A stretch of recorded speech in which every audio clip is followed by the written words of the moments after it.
স্বাগতম রাজশাহী নিউজ টাইমে। শুরুতেই জানিয়ে দিব সংবাদ শিরোনাম। চাঁদাবাজির অভিযোগে বগুড়ায় জনতার হাতে পুলিশ সদস্য আটক। রাজশাহীতে বিএনপি জামাতের ভিজিডি দখল, এনসিপির প্রতিবাদ। ত্যাগীদের নিয়ে কমিটি গঠনের দাবিতে রাজশাহী মহানগর বিএনপির মানববন্ধন। পাবনায় বাস ট্রাক মুখোমুখি সংঘর্ষে ৩ জন নিহত। এতক্ষণ শুনছিলেন সংবাদ শিরোনাম।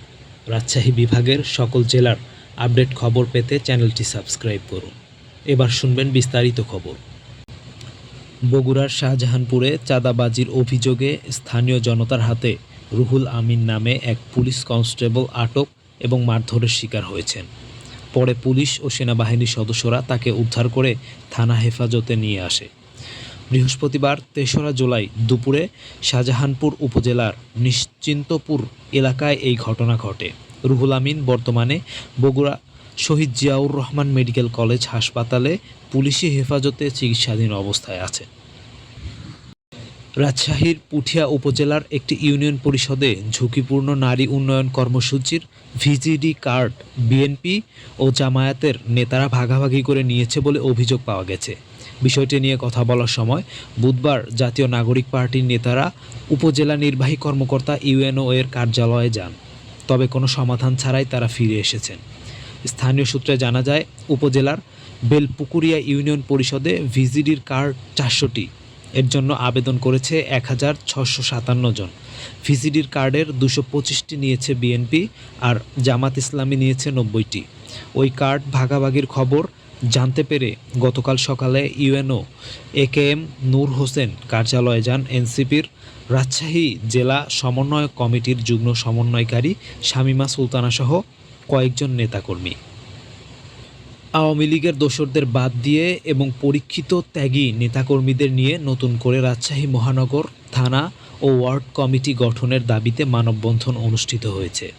বৃহস্পতিবার বেলা 11:30টায় মহানগরীর সাহেববাজার 0 পয়েন্টে এ কর্মসূচি পালিত হয়। বৃষ্টি উপেক্ষা করে মানববন্ধনে বিপুল সংখ্যক নেতাকর্মী সমবেত হন। মানববন্ধন চলাকালে বক্তারা বলেন, বর্তমান রাজশাহী মহানগর বিএনপির কমিটির মেয়াদ দীর্ঘকাল আগেই শেষ হয়ে গেছে। এ কমিটি গঠন হয়েছে 2021 সালের ডিসেম্বর মাসে। একটি আহ্বায়ক কমিটির মেয়াদ মাত্র 3 মাস, কিন্তু এই কমিটির মেয়াদ প্রায় 4 বছর হয়ে গেলেও এখন পর্যন্ত মহানগর কমিটি গঠন করতে পারেনি। শুধু তাই নয়, ওই কমিটিতে যারা আছেন আহ্বায়ক থেকে শুরু করে সিনিয়র যুগ্ম আহ্বায়ক ও সদস্য সচিব সহ অন্যান্যরা আওয়ামী লীগের দোসর।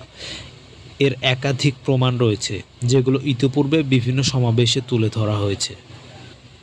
পাবনার সাঁথিয়া উপজেলায় বাস ও পাথর বোঝাই ট্রাকের মুখোমুখি সংঘর্ষে 3 জনের মৃত্যু হয়েছে। এ ঘটনায় আহত হয়েছেন আরও 10 জন। আজ শুক্রবার 4 জুলাই ভোর 5:30টার দিকে পাবনা ঢাকা মহাসড়কের পূর্ব বনগ্রাম এলাকায় এ ঘটনা ঘটে। পাবনার মাছপুর হাইওয়ে থানার ভারপ্রাপ্ত কর্মকর্তা মুস্তাফিজুর রহমান জানান, পাবনা এক্সপ্রেস নামের যাত্রীবাহী একটি বাস ভোর 5:30টার দিকে পাবনা ঢাকা মহাসড়কের পূর্ব বনগ্রাম এলাকায় পৌঁছালে বিপরীত দিক থেকে আসা পাথর বোঝাই ট্রাকের সাথে সংঘর্ষের ঘটনা ঘটে। এতে ঘটনাস্থলেই 3 জনের মৃত্যু হয়, আহত হয় আরও 10 জন। নিহতদের মধ্যে 2 জনের পরিচয় পাওয়া গেছে। এখন এই পর্যন্তই। ভিডিওটি ভালো লাগলে অবশ্যই লাইক দিবেন, চ্যানেলটি সাবস্ক্রাইব করবেন পরবর্তী ভিডিও পাওয়ার জন্য এবং বন্ধুবান্ধবের সাথে শেয়ার করবেন। ধন্যবাদ।